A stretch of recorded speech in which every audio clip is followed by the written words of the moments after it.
엄마, 저 좀 살려주세요. 전신마비 딸이 눈동자로 겨우 가리킨 곳, 베개 밑에 숨겨진 쪽지의 내용이었습니다. 삐뚤빼뚤한 글씨. 한 글자 쓰는데 온 힘을 다했을 딸을 보며 속상한 친정엄마. 전신마비라며 손가락 하나 못 움직인다고 했습니다. 그런데 어떻게 이 쪽지를 쓴 걸까요? 딸은 눈물을 흘리며 이불 밑에서 오른손을 겨우 움직였습니다. 몇 달째 움직일 수 있다는 걸 숨기고 있었던 겁니다. 자신을 돌봐주는 시댁을 두려워하는 딸. 대체 이 병원에선 무슨 일이 벌어지고 있는 걸까요? 이야기 시작 전에 구독과 좋아요, 그리고 어디에서 보고 계신지 댓글로 남겨주시면 계신 곳에 행운이 깃들기를 바라겠습니다. 그날은 평범한 가을 오후였습니다. 영숙은 시골 마당에서 고추를 널다가 전화벨 소리를 들었습니다. 손에 묻은 흙을 대충 털고 거실로 뛰어들어갔죠. 화면에 뜬 이름은 사돈어른이었습니다. 시어머니가 직접 전화를 하다니 무슨 일인가 싶었습니다. 여보세요, 사돈어른. 사돈어른, 큰일 났어요. 시어머니 목소리가 떨리고 있었습니다. 영숙은 심장이 덜컥 내려앉는 느낌을 받았습니다. 무슨 일이세요? 수진이한테 무슨 일 있어요? 교통사고가 났어요. 우리 아들이 죽었어요. 영숙은 귀를 의심했습니다. 사위가 죽었다고요? 다리에 힘이 풀려서 그 자리에 주저앉았습니다. 수진이는요? 수진이는 어떻게 됐어요? 수진이도 같이 타고 있었어요. 많이 다쳤어요. 지금 중환자실이에요. 전화기를 든 손이 부들부들 떨렸습니다. 영숙은 정신을 차리려고 애를 썼습니다. 제가 지금 바로 올라갈게요.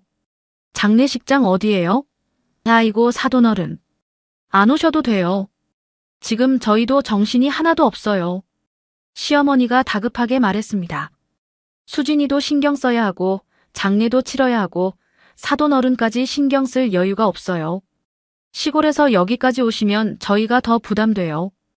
영숙은 발을 동동 굴렀습니다. 그래도 사위장례인데 제가 어떻게 안 가요? 수진이도 봐야 하고요. 사돈어른, 진짜 안 오셔도 돼요.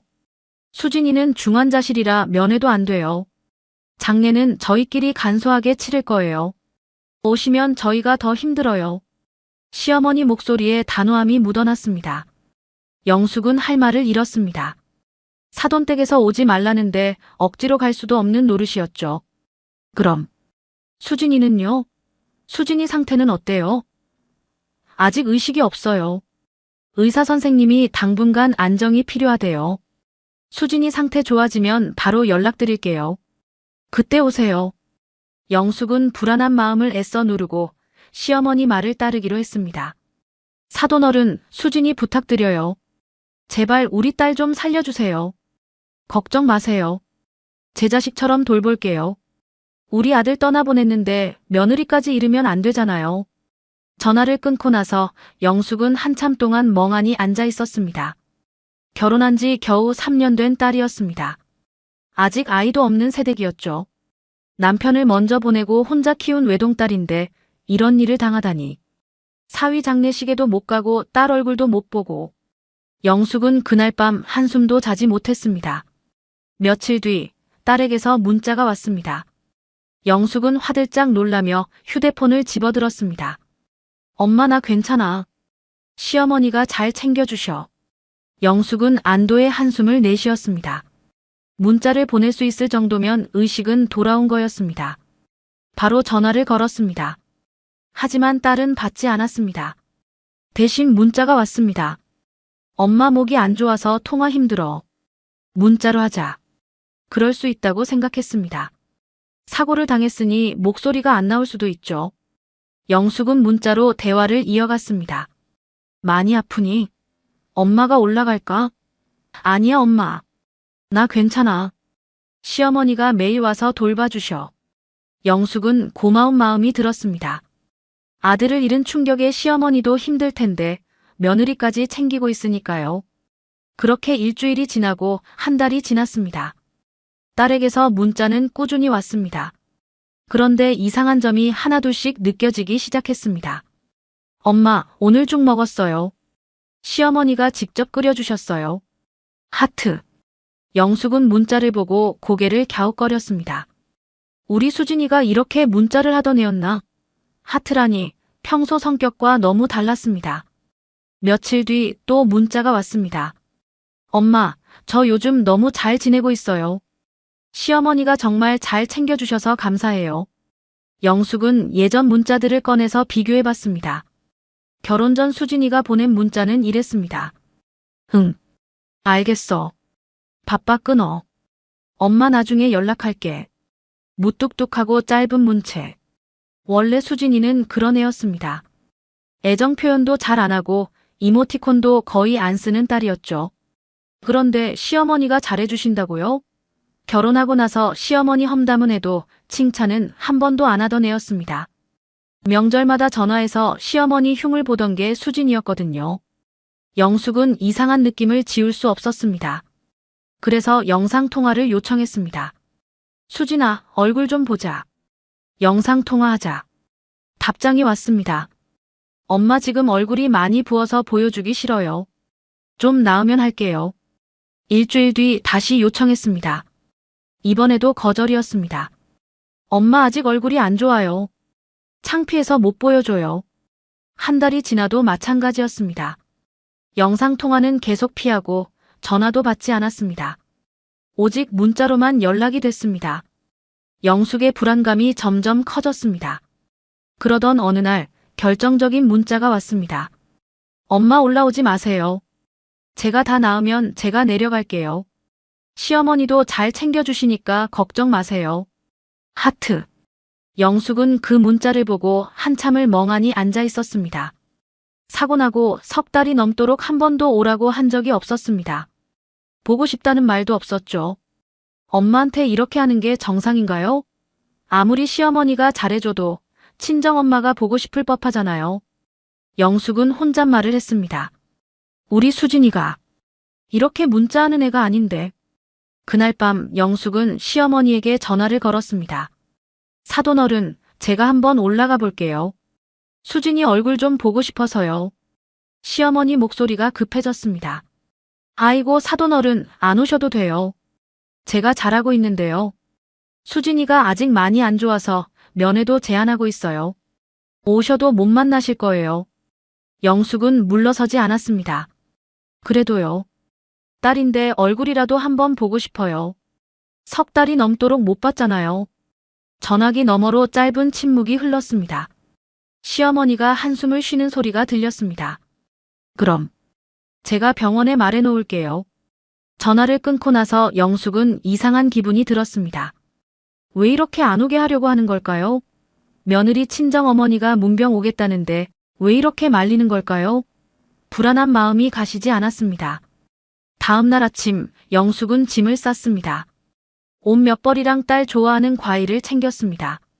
버스를 타기 전에 딸 어릴 적 사진을 꺼내봤습니다.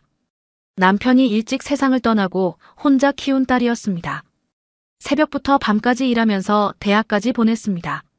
수진이가 결혼할 때 이렇게 말했었죠. 엄마, 이제 편하게 살아. 내가 잘 살게. 그런데 결혼 3년 만에 이런 일이 생기다니. 영숙은 사진을 품에 넣고 버스에 올랐습니다. 창밖으로 시골 풍경이 스쳐 지나갔습니다. 불안한 마음이 자꾸만 커졌습니다. 서울행 버스는 4시간을 달렸습니다. 영숙은 창밖만 멍하니 바라보다가 겨우 잠이 들었죠. 꿈속에서 수진이가 엄마를 부르는 것 같았습니다. 흔들리는 버스에서 깨어나 보니 이미 서울 외곽이었습니다. 터미널에 내려서 시어머니에게 전화를 걸었습니다. 사돈어른, 저 서울 도착했어요. 병원이 어디예요? 아이고, 벌써 오셨어요? 제가 병원 주소 문자로 보내드릴게요. 문자로 받은 주소를 보고 영숙은 고개를 갸웃거렸습니다. 대학병원이 아니었습니다. 큰 병원이긴 한데 동네에 있는 중형병원이었죠. 중환자실까지 갔던 환자가 왜 대학병원이 아니라 이런 데 있는 걸까요? 이상하다는 생각이 스쳤지만 일단 가보기로 했습니다. 택시를 타고 병원에 도착했습니다. 건물은 꽤 깔끔해 보였지만 대학병원에 비하면 규모가 작았습니다. 로비로 들어서서 안내 데스크에 다가갔습니다. 저기요, 환자 면회 왔는데요. 김수진 환자요. 직원이 컴퓨터를 확인하더니 어딘가에 전화를 걸었습니다. 한참을 기다리게 하더니 고개를 들었습니다. 보호자분께 확인했는데요. 5층 508호실이에요. 근데 면회가 제한되어 있어서요. 제가 친정어머니인데요. 면회 안 되나요? 잠시만요. 직원이 또 전화를 걸었습니다. 수화기 너머로 누군가 말하는 소리가 어렴풋이 들렸습니다. 목소리가 시어머니 같았습니다. 10분만 가능하시대요. 영숙은 속으로 답답함을 느꼈습니다. 내 딸을 보겠다는데 10분밖에 안 된다니. 하지만 일단 볼 수 있다는 것에 감사하며 엘리베이터를 탔습니다. 5층에 내리니 간호사 스테이션이 보였습니다. 508호가 어딘지 물으려는데 간호사가 먼저 말을 걸었습니다. 김수진 환자 보호자세요? 네, 친정어머니예요. 아, 김 여사님 사돈 어른이시구나. 간호사가 아는 척을 했습니다. 김 여사라면 시어머니를 말하는 것 같았습니다. 병원 직원들이 시어머니를 잘 아는 눈치였죠. 508호 저쪽이에요. 10분 후에 제가 부를게요. 영숙은 복도를 걸었습니다. 발걸음이 무거웠습니다. 석 달 만에 보는 딸이었습니다. 어떤 모습일지 두려웠습니다. 508호 앞에 섰습니다. 손잡이를 잡는 손이 떨렸습니다. 심호흡을 한 번 하고 문을 밀었습니다. 병실 안은 어두컴컴했습니다. 커튼이 쳐져 있어서 햇빛이 거의 들어오지 않았죠. 영숙의 눈이 어둠에 적응하는데 몇 초가 걸렸습니다. 침대 위에 사람이 누워 있었습니다. 딸이었습니다. 영숙은 숨이 멎는 것 같았습니다. 수진이는 산소호흡기를 끼고 있었습니다. 얼굴은 창백했고 볼이 움푹 꺼져 있었죠. 팔다리는 이불 위에 축 늘어져 있었습니다. 링거가 연결되어 있고 기계에서 규칙적인 소리가 났습니다. 병실은 꽃 한 송이 없이 썰렁했습니다. 개인 물건이라고는 수건 하나가 전부였죠. 사람이 사는 곳이라기보다 창고 같은 느낌이었습니다. 영숙은 떨리는 다리로 침대 옆에 다가갔습니다. 수진아. 목소리가 떨렸습니다. 딸의 얼굴을 가까이 들여다봤습니다. 기억 속 수진이와 너무 달랐습니다. 통통하던 볼은 쪽 빠져 있었고 입술은 바짝 말라 있었죠. 수진아, 엄마야. 엄마 왔어. 순간 딸의 눈꺼풀이 파르르 떨렸습니다. 영숙은 숨을 죽이고 지켜봤습니다. 눈이 천천히 열렸습니다. 초점 없이 흐리던 눈동자가 천천히 움직이더니 영숙의 얼굴에서 멈췄습니다. 그 순간 수진의 눈에서 눈물이 주르륵 흘러내렸습니다. 영숙도 눈물이 터졌습니다. 수진아, 왜 울어? 엄마 왔잖아. 엄마 여기 있어. 수진의 입술이 달싹거렸습니다. 뭔가 말하려는 것 같았습니다. 하지만 소리가 나오지 않았죠. 산소호흡기가 입을 막고 있었습니다. 수진이 답답한 듯 눈을 질끈 감았다가 떴습니다. 그리고 눈동자를 움직이기 시작했습니다. 엄마 얼굴이 아닌 다른 곳을 봤습니다. 옆쪽이었습니다. 베개 쪽. 한 번, 두 번, 세 번. 계속 같은 곳만 바라봤습니다. 영숙은 딸의 눈동자를 따라갔습니다. 베개 밑을 가리키는 것 같았죠. 거기 뭐 있어? 수진아, 거기 뭐 있는 거야? 수진이 눈을 깜빡였습니다. 맞다는 신호 같았습니다.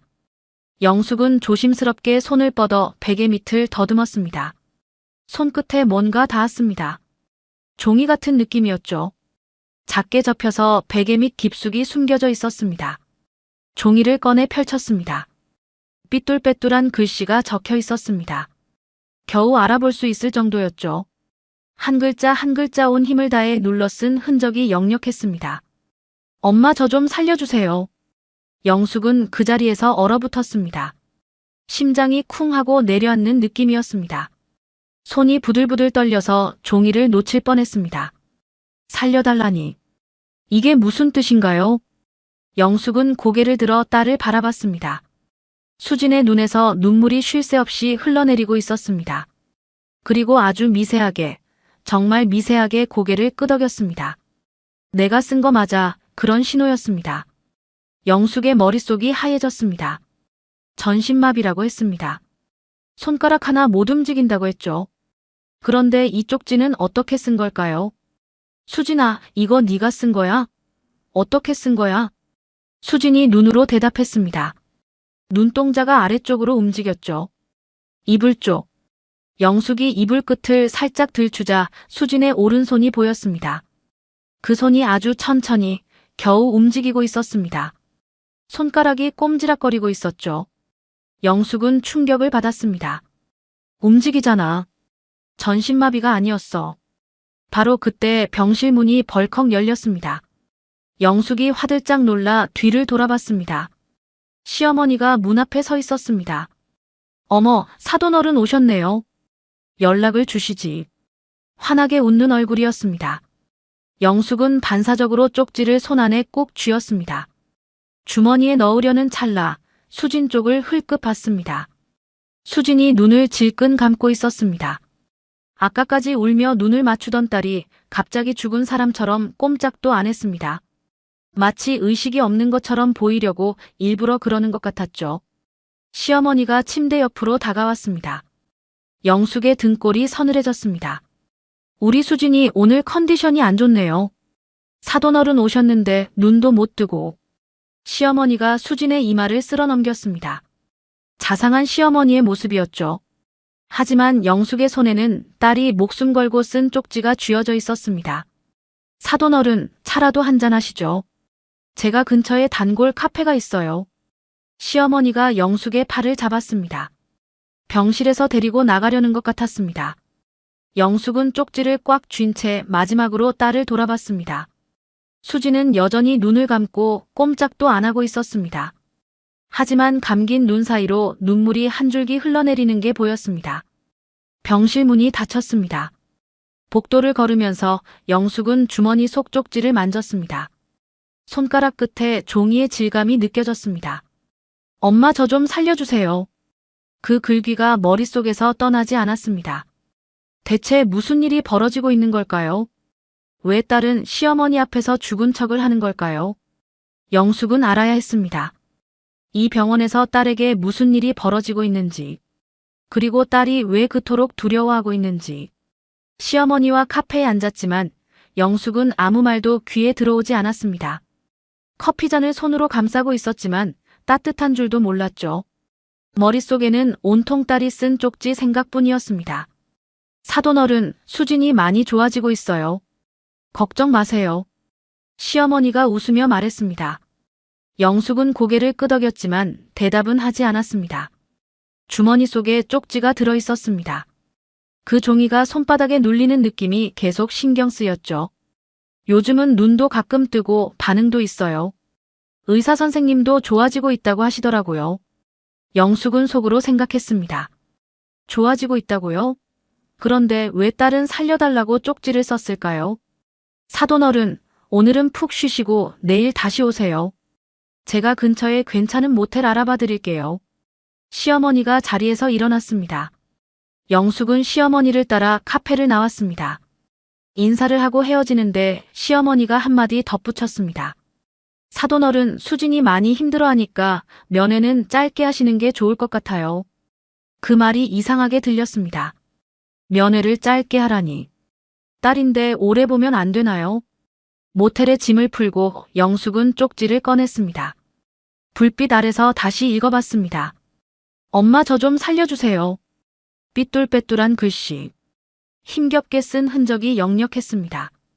쪽지 뒷면을 보니 작은 글씨가 더 있었습니다.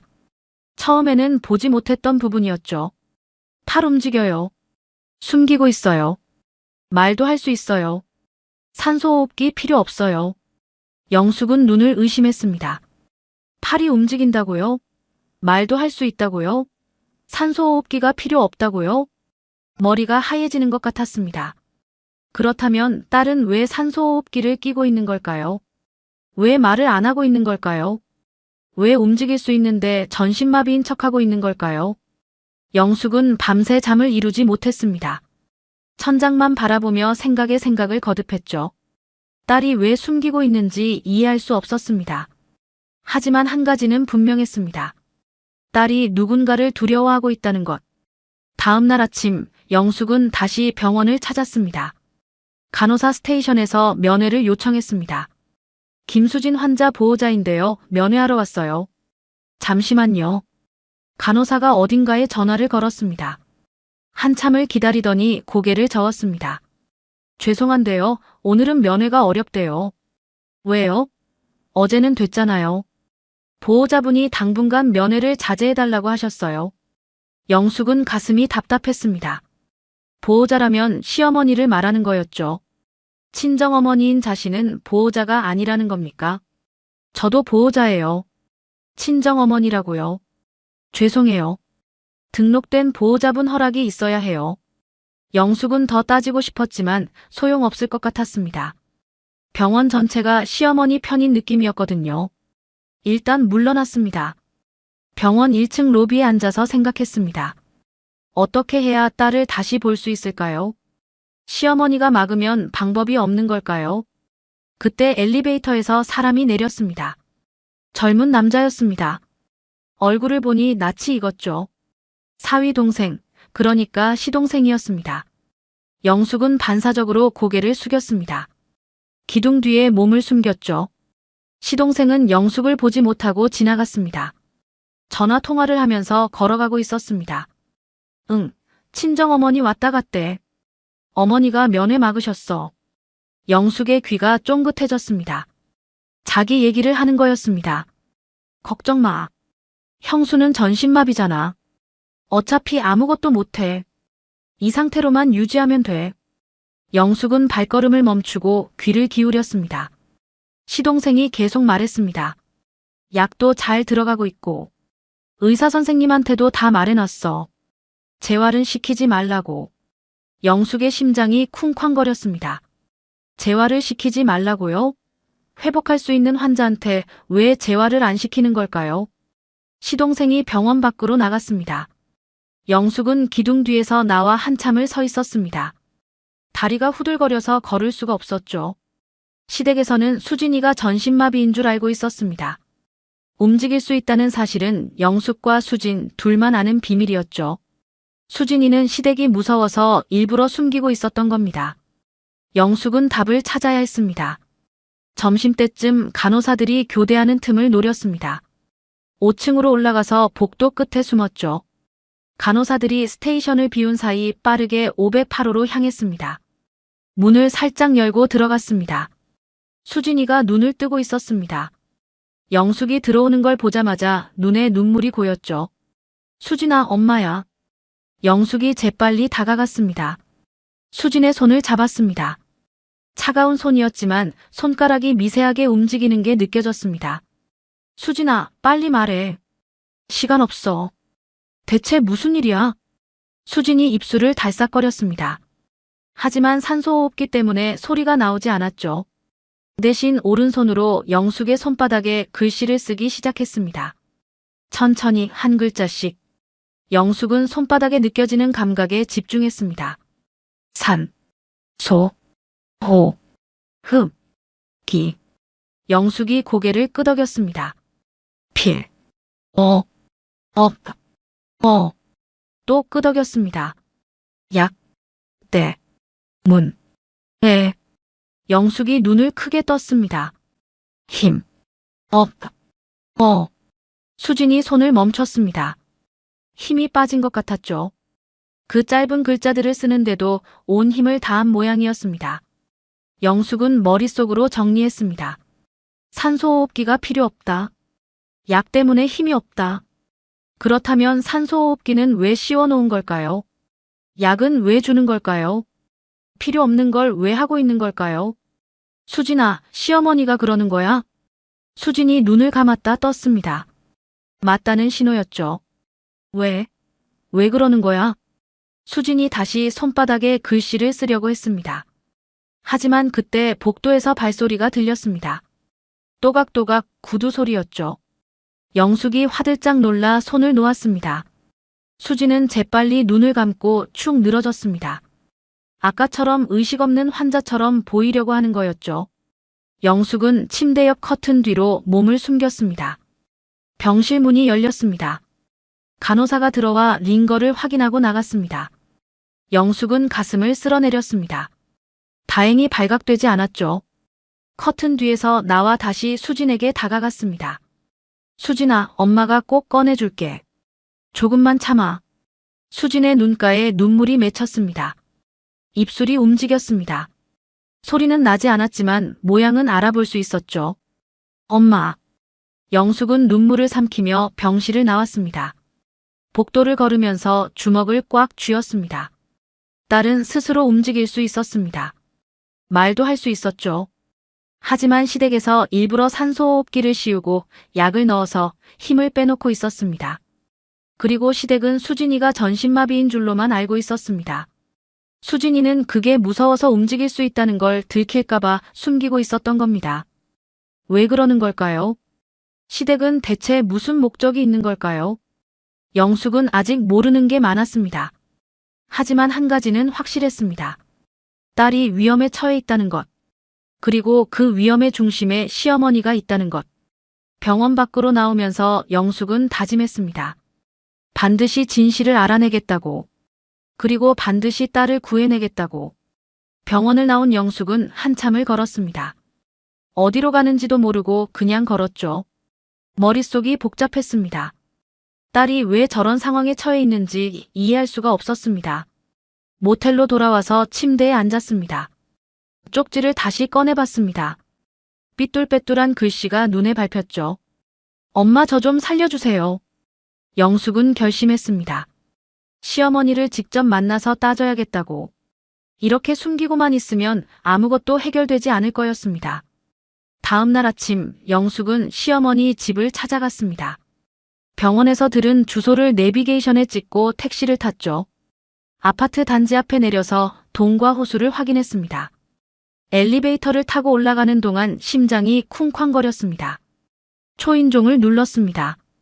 잠시 후 문이 열렸죠. 시어머니가 서 있었습니다. 영숙을 보더니 눈이 커졌습니다. 어머, 사돈어른. 웬일이세요? 연락도 없이.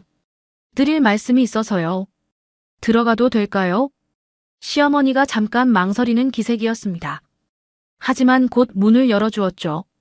그러세요. 들어오세요. 거실로 들어갔습니다. 시어머니가 차를 내왔습니다. 영숙은 찻잔을 받아들고 잠시 뜸을 들였습니다. 어떻게 말을 꺼내야 할지 고민이 됐거든요. 사돈어른, 무슨 일로 오셨어요? 시어머니가 먼저 물었습니다. 영숙은 심호흡을 한번 하고 주머니에서 쪽지를 꺼냈습니다. 테이블 위에 올려놓았죠. 이거 수진이가 쓴 거예요. 시어머니가 쪽지를 내려다봤습니다. 삐뚤빼뚤한 글씨. 엄마 저 좀 살려주세요. 시어머니의 표정이 굳어지는 게 보였습니다. 병실 베개 밑에 숨겨놨더라고요. 수진이가 저한테 준 거예요. 시어머니가 쪽지를 집어들었습니다. 한참을 들여다보더니 고개를 저었습니다. 사돈어른, 이게 무슨 말이에요? 수진이가 어떻게 글을 써요? 전신마비잖아요. 저도 처음엔 그렇게 생각했어요. 근데 수진이가 손을 움직이더라고요. 시어머니의 눈이 흔들렸습니다. 아주 잠깐이었지만 영숙은 그걸 놓치지 않았죠. 무슨 소리세요? 의사 선생님이 전신마비라고 했어요. 손가락 하나 못 움직인대요. 제가 직접 봤어요. 수진이가 제 손바닥에 글씨를 썼어요. 시어머니가 자리에서 벌떡 일어났습니다. 얼굴이 불그락푸르락해졌죠. 사돈어른, 뭘 잘못 보신 거예요? 수진이는 전신마비예요. 제가 매일 보는데 손끝 하나 안 움직여요. 영숙은 물러서지 않았습니다. 그럼 이 쪽지는 누가 쓴 거예요? 수진이 글씨 맞아요. 제가 모를 리가 없잖아요. 시어머니의 표정이 완전히 달라졌습니다. 아까까지 있던 온화한 미소가 사라졌죠. 눈빛이 차갑게 변했습니다. 사돈어른. 목소리도 달라졌습니다. 낮고 단단한 톤이었죠. 이 쪽지 어디서 났는지 모르겠지만요. 쓸데없는 상상하지 마세요. 시어머니가 쪽지를 손에 쥐었습니다. 그리고 갑자기 찢기 시작했습니다. 한 번, 두 번, 세 번. 갈기갈기 찢어서 조각을 냈죠. 뭐 하시는 거예요? 영숙이 소리쳤습니다. 하지만 이미 늦었습니다. 쪽지는 손바닥만 한 조각들로 변해 테이블 위에 흩어졌죠. 사돈어른, 시골로 돌아가세요. 시어머니가 영숙을 똑바로 쳐다봤습니다. 눈빛이 서늘했습니다. 수진이는 제가 돌보고 있어요. 친정어머니가 끼어들 일이 아니에요. 내 딸인데 어떻게 끼어들지 말라고 해요. 수진이가 살려달라고 했다고요. 살려달라니요. 제가 얼마나 정성껏 돌보는데요. 시어머니가 비웃듯이 말했습니다. 매일 병원에 가서 얼굴 닦아주고 로션 발라주고 간호사들한테 부탁도 하고 제가 얼마나 고생하는지 사돈어른은 모르실 거예요. 그런데 왜 재활은 안 시키는 거예요? 영숙이 물었습니다. 시동생이 전화 통화에서 한 말이 떠올랐거든요. 재활을 시키지 말라고 했다는 것. 시어머니의 눈이 가늘어졌습니다. 재활이요? 전신마비 환자한테 무슨 재활을 해요? 의사 선생님이 그러던가요? 재활 안 해도 된다고요? 사돈어른. 시어머니가 한 발짝 다가왔습니다. 영숙은 본능적으로 한 발짝 물러났죠. 쓸데없이 나서지 마세요. 며느리 일은 제가 알아서 해요.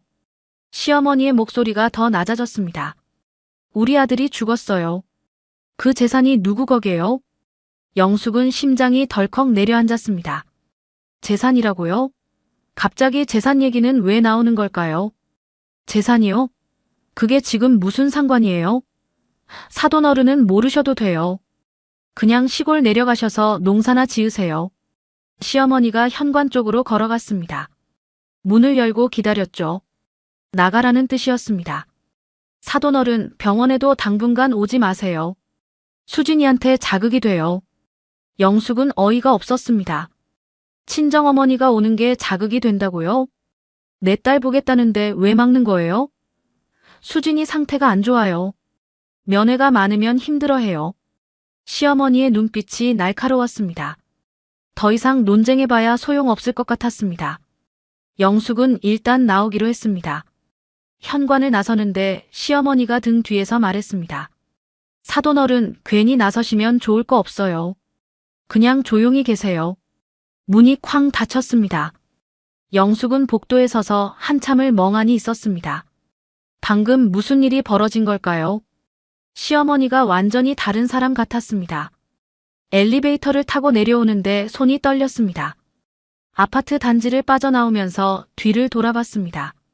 아무도 없었죠. 하지만 이상하게 누군가 지켜보는 느낌이 들었습니다. 길을 걷는데 뒤에서 발소리가 들리는 것 같았습니다. 몇 번이나 뒤를 돌아봤지만 특별한 사람은 보이지 않았죠. 그래도 찜찜한 기분은 가시지 않았습니다. 모텔로 돌아오는 길에 영숙은 생각에 잠겼습니다. 시어머니가 왜 저렇게 나온 걸까요? 쪽지를 보여줬더니 찢어버리고 화를 냈습니다. 그리고 갑자기 재산 얘기를 했죠. 재산. 그 단어가 머릿속에서 맴돌았습니다.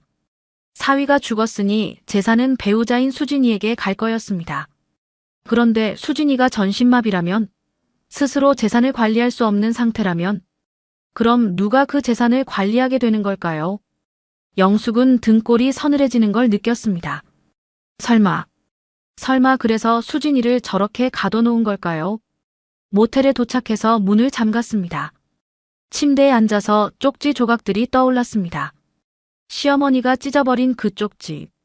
다행히 사진으로 찍어뒀습니다. 병원에서 처음 발견했을 때 혹시나 싶어서 찍어둔 거였죠. 휴대폰을 꺼내 사진을 봤습니다. 삐뚤빼뚤한 글씨. 엄마 저 좀 살려주세요. 팔 움직여요. 숨기고 있어요. 말도 할 수 있어요. 산소호흡기 필요 없어요. 영숙은 이제 확신했습니다. 시어머니가 뭔가를 숨기고 있다는 것. 그리고 그게 딸의 안전과 관련이 있다는 것. 창밖이 어두워지고 있었습니다. 영숙은 커튼을 치고 불을 껐습니다. 잠이 오지 않았죠. 천장만 바라보며 내일 어떻게 해야 할지 생각했습니다. 시어머니가 막으면 정상적인 방법으로는 딸을 볼 수 없었습니다. 다른 방법을 찾아야 했죠. 무슨 일이 벌어지고 있는지 직접 눈으로 확인해야 했습니다. 영숙은 결심했습니다. 밤에 몰래 병원에 가보기로. 시어머니가 없을 때 딸이 어떤 상황인지 직접 확인하기로요. 그날 밤 영숙은 잠을 이루지 못했습니다. 천장만 바라보다가 결국 자리에서 일어났죠. 시계를 보니 밤 10시가 넘어 있었습니다. 병원에 가보기로 했습니다. 밤에는 시어머니도 없을 거였습니다. 그 시간에 딸에게 무슨 일이 벌어지는지 직접 확인해야 했죠. 검은색 옷으로 갈아입고 모텔을 나섰습니다. 택시를 타고 병원 근처에서 내렸습니다. 병원 정문은 야간이라 조용했습니다. 응급실 쪽으로 돌아가면 들어갈 수 있을 것 같았죠. 응급실 입구로 들어갔습니다. 늦은 시간이라 사람이 많지 않았습니다. 엘리베이터를 타고 5층으로 올라갔죠. 5층 복도는 어두웠습니다. 형광등 절반이 꺼져 있었고 간호사 스테이션에는 당직 간호사 한 명만 있었습니다. 영숙은 최대한 소리를 죽이고 복도 끝으로 걸어갔습니다. 508호 앞에 도착했습니다. 문틈 사이로 안을 살폈죠. 어두운 병실에 기계 소리만 규칙적으로 울리고 있었습니다. 수진이가 침대에 누워있는 게 희미하게 보였습니다. 영숙은 바로 들어가지 않았습니다. 혹시 누가 있을지 모르니까요. 복도 끝 비상구 옆에 몸을 숨기고 지켜보기로 했습니다. 1시간쯤 지났을까요? 아무 일도 없었습니다. 간호사가 한번 순찰을 돌고 지나갔을 뿐이었죠. 영숙은 슬슬 졸음이 밀려왔습니다. 그때였습니다. 엘리베이터에서 사람이 내리는 소리가 들렸습니다. 영숙이 고개를 내밀어 봤죠. 시동생이었습니다. 밤 11시가 넘은 시간에 병원에 나타난 거였습니다. 영숙은 몸을 더 깊이 숨겼습니다. 심장이 쿵쾅거렸죠. 시동생이 뭐하러 이 시간에 온 걸까요? 시동생이 508호 앞에 섰습니다. 주위를 한번 둘러보더니 문을 열고 들어갔죠. 영숙은 숨을 죽이고 지켜봤습니다. 몇 분 뒤 병실 안에서 전화 통화 소리가 들려왔습니다. 시동생 목소리였습니다. 밤이라 병동이 조용해서 소리가 복도까지 새어나왔죠. 영숙은 재빨리 휴대폰을 꺼냈습니다. 녹음 버튼을 누르고 병실 문 쪽으로 다가갔습니다. 문틈에 귀를 갖다 댔죠. 응, 어머니. 나야. 지금 병원이야. 시동생이 시어머니와 통화하고 있었습니다. 약 확인했어. 잘 들어가고 있어. 이 정도면 한 달은 더 버틸 수 있을 거야. 영숙의 눈이 커졌습니다. 약이 잘 들어가고 있다고요? 무슨 약을 말하는 걸까요? 재활은 계속 안 시키고 있어. 의사 선생님한테도 말해놨어. 어머니 말대로 현 상태 유지하면 돼. 영숙은 손이 떨려서 휴대폰을 놓칠 뻔했습니다. 재활을 안 시키고 현 상태를 유지한다. 일부러 그러고 있다는 뜻이었습니다. 친정어머니, 걱정 마. 오늘도 문자 보냈어. 잘 지내고 있다고. 영숙은 귀를 의심했습니다. 문자를 보냈다고요? 그럼 그동안 딸한테서 왔다고 생각했던 문자들이 전부 시동생이 보낸 거였단 말입니까? 응, 형수 핸드폰으로 보내고 있어. 친정어머니 전화번호 저장되어 있더라고. 말투, 어머니가 알려준 대로 하고 있어. 밝게 쓰라고 했잖아. 영숙은 다리에 힘이 풀리는 것 같았습니다. 그 이상한 문자들. 평소 수진이 같지 않던 말투. 하트를 붙이고 시어머니 칭찬을 하던 그 문자들이 전부 시동생이 보낸 가짜였던 겁니다. 통화가 끝난 것 같았습니다. 시동생이 다시 말하는 소리가 들렸죠. 이번에는 전화 통화가 아니었습니다. 형수님, 수진이에게 말하는 거였습니다. 영숙은 문틈으로 안을 살폈습니다. 시동생이 수진의 침대 옆에 서 있었죠. 형수님, 듣고 있죠? 눈 감고 있어도 다 알아요. 시동생이 수진의 얼굴을 내려다보며 말했습니다.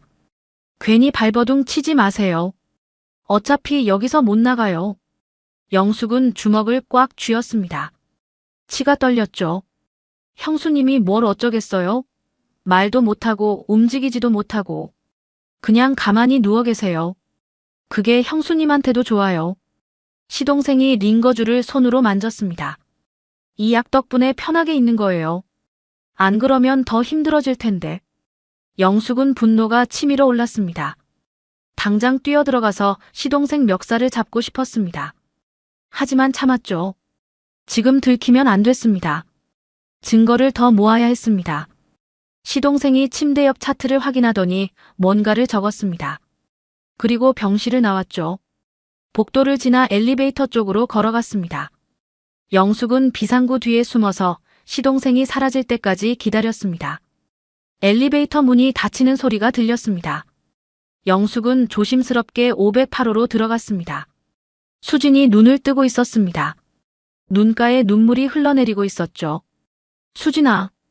영숙이 다가가자 수진의 손이 움직였습니다. 엄마 손을 잡으려는 거였죠. 영숙이 손을 내밀자 수진이 꽉 잡았습니다. 힘이 약했지만 간절함이 느껴졌습니다. 엄마가 다 들었어. 다 녹음했어. 수진의 눈에서 눈물이 더 많이 흘러내렸습니다. 입술이 움직였지만 산소호흡기 때문에 소리가 나지 않았죠. 영숙은 수진의 이마를 쓰다듬었습니다. 조금만 참아. 엄마가 꼭 꺼내줄게. 시간이 없었습니다. 너무 오래 있으면 간호사가 올 수도 있었죠. 영숙은 재빨리 침대 옆 차트를 휴대폰으로 찍었습니다. 링거 약 이름도 찍었죠. 수진아, 엄마 이제 가야 해. 들키면 안 돼. 수진이 고개를 미세하게 끄덕였습니다. 그리고 손바닥에 글씨를 쓰기 시작했죠. 후, 견, 인. 영숙이 눈을 크게 떴습니다. 2주 뒤? 후견인이 2주 뒤라고요? 그게 무슨 뜻인지 영숙은 바로 알아차리지 못했습니다. 알았어. 엄마가 알아볼게. 영숙은 마지막으로 딸 손을 꽉 쥐어주고 병실을 나왔습니다. 복도를 빠르게 걸어 비상구로 내려갔죠.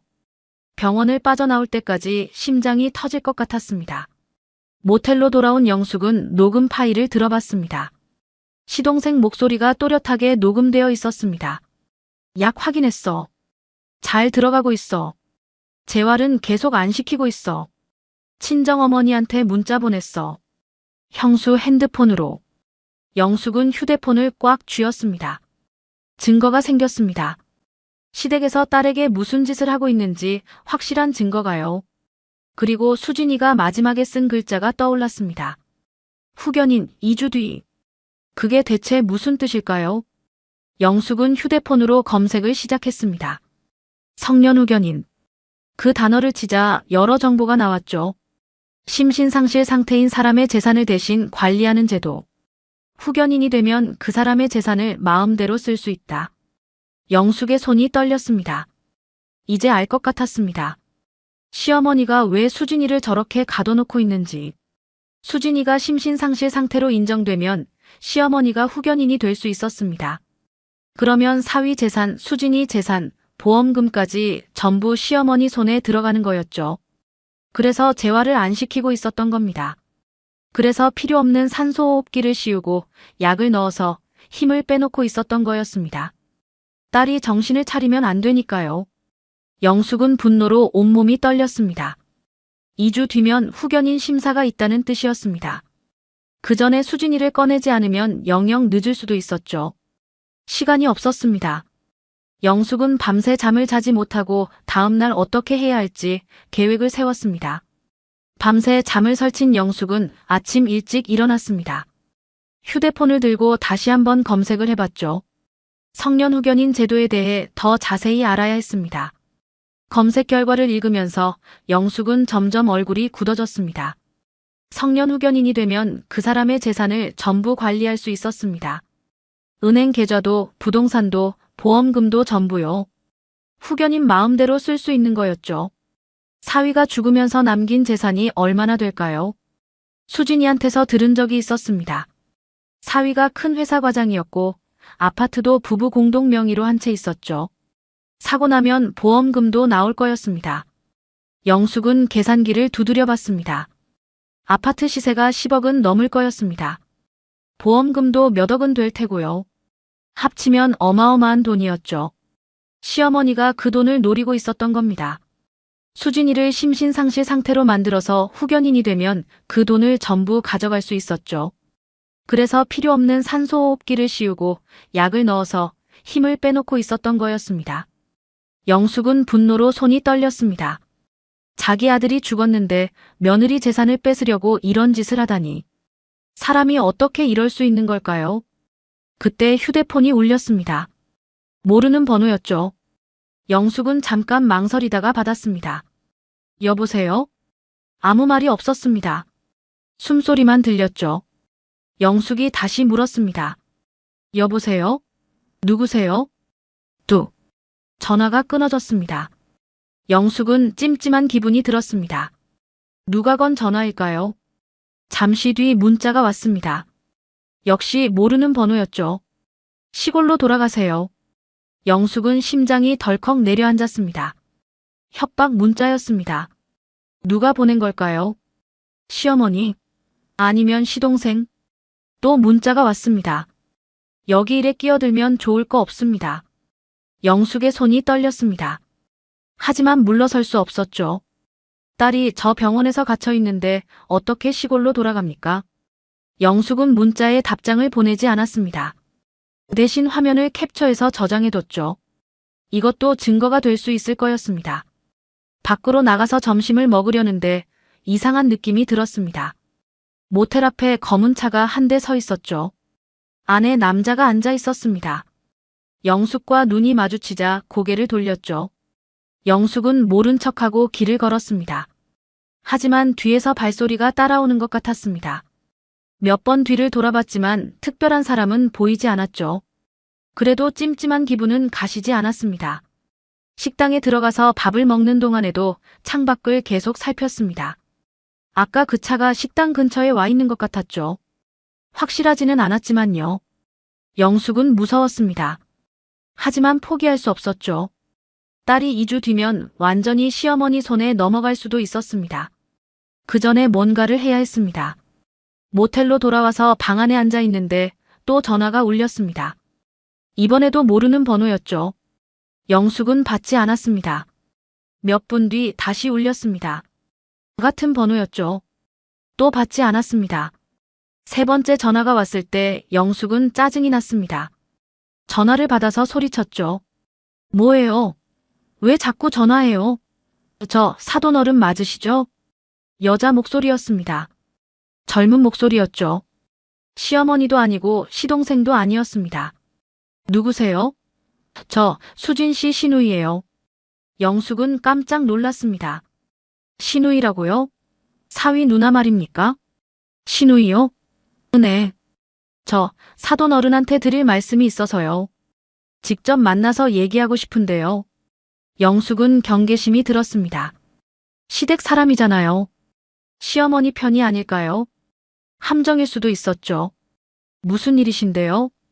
전화로는 좀 그래요. 직접 만나서 얘기해도 될까요? 영숙은 잠시 망설였습니다. 위험할 수도 있었죠. 하지만 시누이가 뭔가 알고 있을 수도 있었습니다. 어디서 만날까요? 사람 많은 데가 좋을 것 같아요. 병원 근처 커피숍 아세요? 네, 알아요. 거기서 3시에 뵐게요. 전화가 끊어졌습니다. 영숙은 한참을 생각했습니다. 시누이가 왜 갑자기 연락을 한 걸까요? 시어머니가 시킨 걸까요? 아니면 다른 이유가 있는 걸까요? 3시가 되어 커피숍에 갔습니다. 구석자리에 젊은 여자가 앉아 있었죠. 30 초중반쯤 되어 보였습니다. 영숙이 다가가자 여자가 일어섰습니다. 사돈 어른 맞으시죠? 저 수진 씨 시누이예요. 네, 앉으세요. 영숙은 맞은편에 앉았습니다. 시누이를 조심스럽게 살폈죠. 얼굴에 긴장한 기색이 있었습니다. 무슨 일로 만나자고 하셨어요? 시누이가 주위를 둘러봤습니다. 목소리를 낮추며 말했죠. 저 사돈 어른한테 드릴 말씀이 있어요. 저도 이건 아니라고 생각해서요. 영숙의 눈이 커졌습니다. 아니라고 생각한다고요? 무슨 뜻일까요? 무슨 말씀이세요? 어머니가 수진 씨한테 하는 거요. 저도 처음에는 몰랐어요. 시누이가 한숨을 쉬었습니다. 동생이 매일 밤 병원에 가는 거 알았어요. 이상해서 물어봤더니 어머니 심부름이래요. 어떤 심부름이요? 수진 씨 상태 확인하고 약 제대로 들어가는지 보고 그런 거요. 영숙은 가슴이 답답해졌습니다. 시누이도 알고 있었던 겁니다.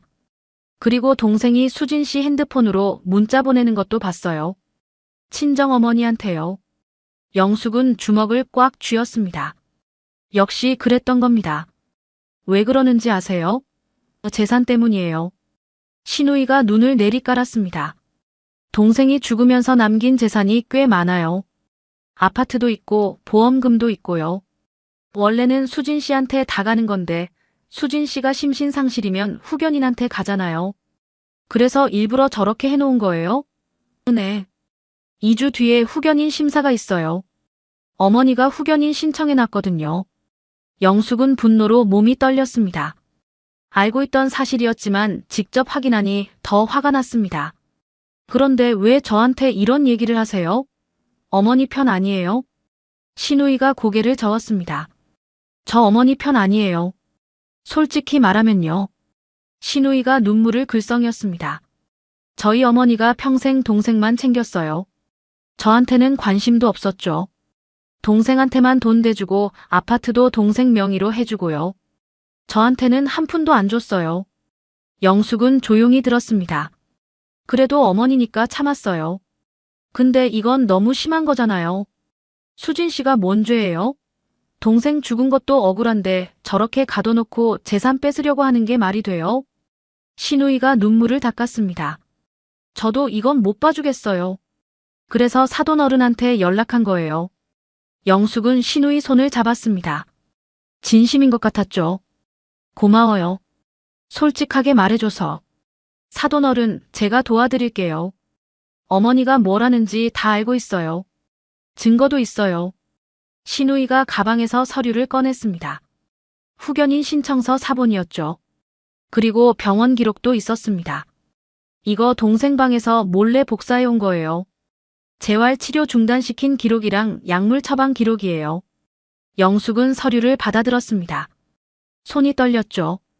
어머니가 의사한테 돈 줘서 재활 안 시키게 했어요. 약도 일부러 안정제 많이 넣게 한 거고요. 영숙은 서류를 꼭 쥐었습니다. 드디어 결정적인 증거가 생긴 거였습니다. 정말 고마워요. 진짜 고마워요. 사돈 어른, 수진 씨 꼭 살려주세요. 저도 돕겠어요. 신우이와 헤어지고 모텔로 돌아왔습니다. 영숙은 서류와 녹음 파일을 정리했습니다. 증거가 모이고 있었죠. 이제 싸워볼 수 있을 것 같았습니다. 2주밖에 시간이 없었지만 포기할 수 없었습니다. 딸을 반드시 구해내야 했죠. 신우이에게 받은 서류를 펼쳐놓고 영숙은 밤새 들여다봤습니다. 후견인 신청서, 재활치료 중단 기록, 약물 처방 기록. 하나하나가 시어머니의 범행을 증명하는 증거들이었죠. 이제 어떻게 해야 할까요? 영숙은 혼자서는 이 싸움을 할 수 없다는 걸 알았습니다. 법적인 도움이 필요했죠. 다음 날 아침, 영숙은 인터넷으로 변호사를 검색했습니다. 성년 후견인 관련 전문 변호사를 찾았죠. 전화를 걸어 상담 예약을 잡았습니다. 오후에 변호사 사무실을 찾아갔습니다. 작은 사무실이었지만 깔끔해 보였죠. 변호사는 40대 중반쯤 되어 보이는 여자였습니다. 어떻게 오셨어요? 영숙은 처음부터 끝까지 다 이야기했습니다. 딸이 사고를 당한 것, 시어머니가 병원을 장악하고 딸을 가둬놓은 것, 필요 없는 산소호흡기를 씌우고 약을 넣어서 힘을 빼놓은 것, 후견인 신청을 해서 재산을 가로채려는 것. 변호사가 표정이 점점 굳어졌습니다. 증거가 있으세요? 영숙은 가방에서 서류와 휴대폰을 꺼냈습니다. 신우이에게 받은 서류들을 보여주고 시동생이 통화하는 걸 녹음한 파일도 들려줬죠. 변호사가 녹음 파일을 끝까지 들었습니다. 서류도 꼼꼼히 살폈죠. 이 정도면 충분합니다. 보호자 변경 신청을 하실 수 있어요. 보호자 변경이요? 네. 지금 보호자가 시어머니로 되어 있잖아요. 그걸 어머님으로 바꾸는 거예요. 영숙의 눈이 커졌습니다. 그게 가능한 거였습니까? 보호자가 바뀌면 어떻게 되는 거예요? 어머님이 환자의 모든 의료 결정을 하실 수 있어요. 치료 방향도 정할 수 있고 면회도 마음대로 하실 수 있죠. 그럼 수진이를 꺼낼 수 있는 거예요? 네. 다른 병원으로 옮기실 수도 있어요. 영숙은 가슴이 뛰었습니다. 희망이 보였죠. 그리고 후견인 심사도 막을 수 있어요. 환자가 심신상실이 아니라는 걸 증명하면 됩니다. 수진이가 말도 할 수 있고 팔도 움직여요. 숨기고 있었던 거예요. 그게 사실이면 후견인 신청 자체가 기각될 거예요. 변호사가 서류를 정리하며 말했습니다. 빨리 움직여야 해요. 후견인 심사가 2주 뒤라고 했죠. 그 전에 보호자 변경부터 해야 합니다. 얼마나 걸려요? 서류가 다 있으니까 빠르면 일주일 안에 결정 날 수 있어요. 긴급 사안이라고 신청하면요. 영숙은 바로 위임장에 도장을 찍었습니다. 변호사 비용이 부담됐지만 어쩔 수 없었죠.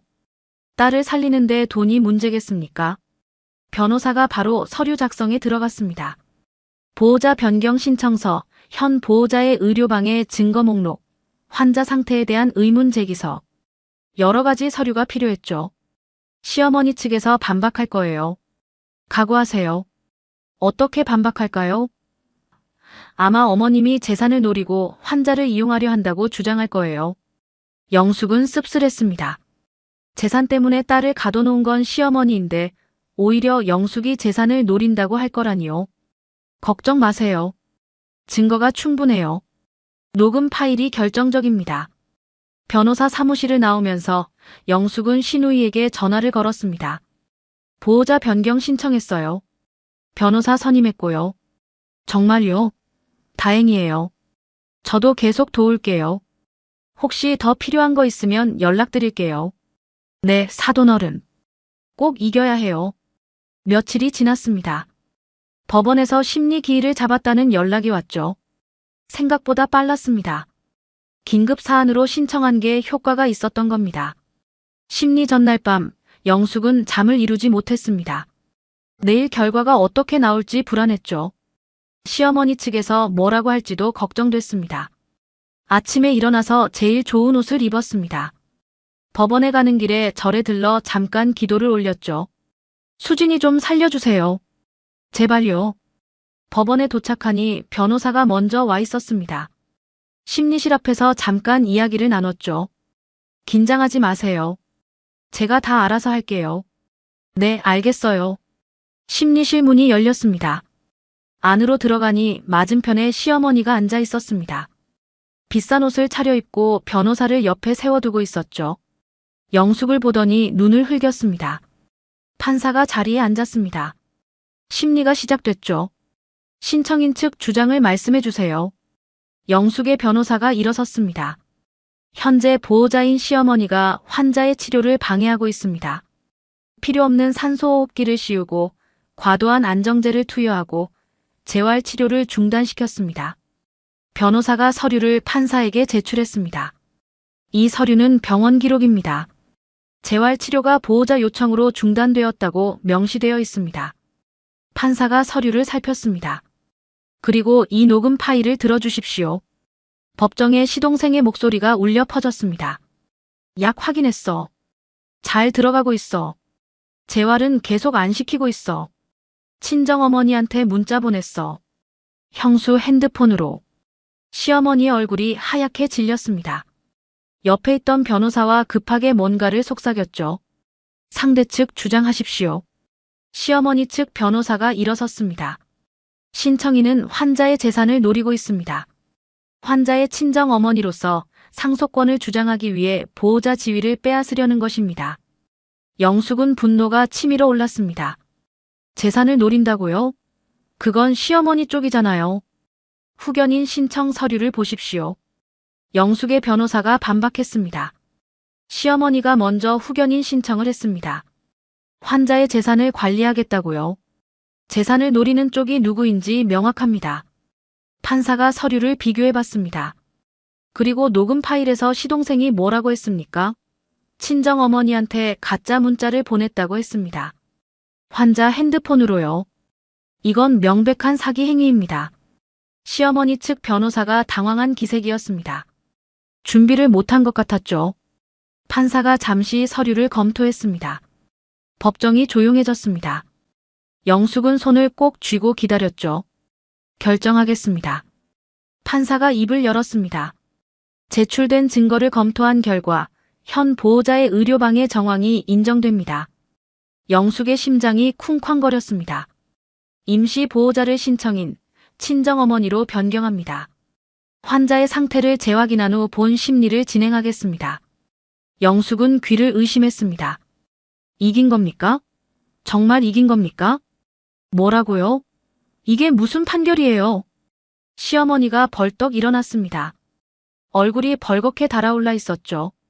제가 며느리 얼마나 정성껏 돌봤는데 저 여자가 재산 뺏으려고 하는 거예요. 법원 경위가 시어머니를 제지했습니다. 시어머니가 소리를 지르며 발버둥 쳤지만 소용없었죠. 영숙은 다리에 힘이 풀려서 의자에 주저앉았습니다. 눈물이 흘러내렸죠. 첫 번째 고개를 넘은 겁니다.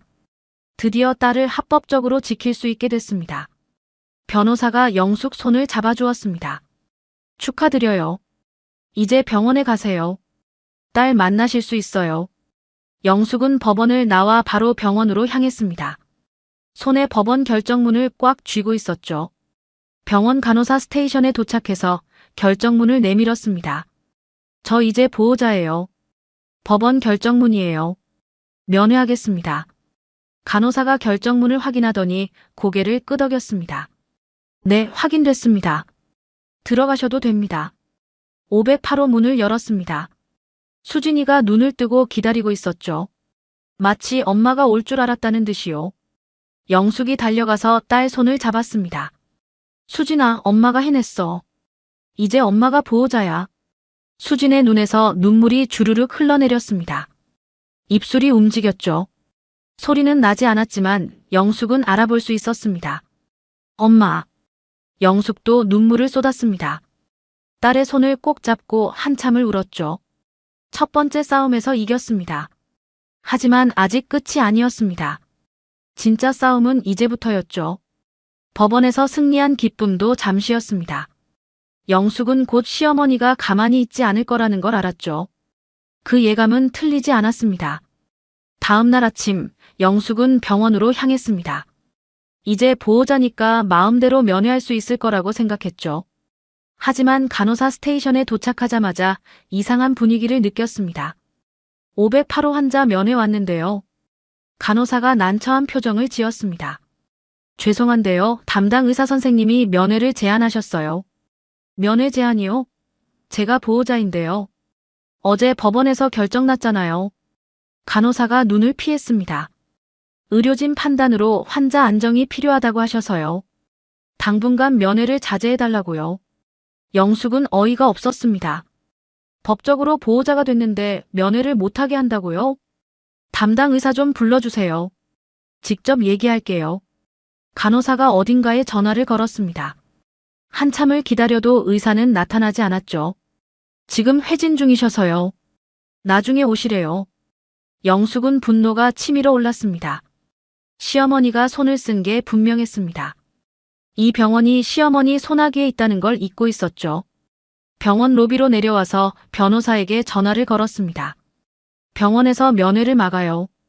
의사가 안정이 필요하다고 했대요. 시어머니가 병원에 압력을 넣은 것 같네요. 법적으로는 어머님이 보호자니까 면회를 막을 수 없어요. 제가 병원에 공문 보내겠습니다. 시간이 얼마나 걸려요? 하루 이틀은 걸릴 거예요. 하루 이틀. 그 사이에 수진이에게 무슨 일이 생기면 어쩌죠? 영숙은 불안했습니다. 그때 신우이에게서 전화가 왔습니다. 사돈어른, 큰일 났어요.